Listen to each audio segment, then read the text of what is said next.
নমস্কার সবাইকে। আজকের নতুন ব্লগে সবাইকে স্বাগত। এই যে আমাদের মা চণ্ডী আর মহেশ্বর, ইনি হচ্ছেন আমার জেঠিমা। আমাদের ছেড়ে চিরদিনের মতো চলে গেছেন।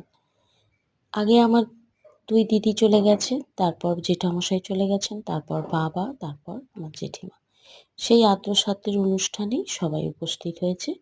মেয়ে, জামাই, আত্মীয়-স্বজন, পরিজন সবাই উপস্থিত। আমার জেঠিমাকে বলা হতো শান্তিনিকেতন। আজ বুঝি সেই শান্তিনিকেতনের পর্ব শেষ হলো। বলতে গিয়ে দুঃখের ভারে চোখে জল এসে যাচ্ছে আমার। যাই হোক, দিন তো থেমে যায় না। এই যে আমার মা, দিদি চলে গেছেন বলে মনে খুব দুঃখ। আসার সময় অনেকবার বলেছে।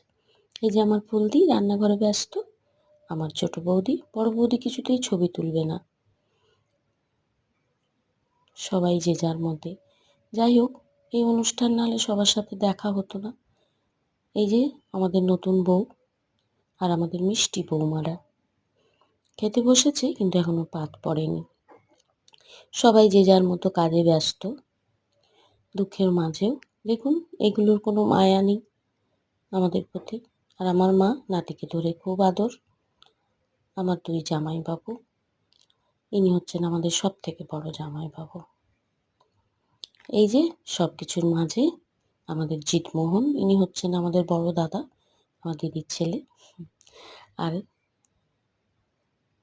এই যে জিতমোহন খুব খুশি।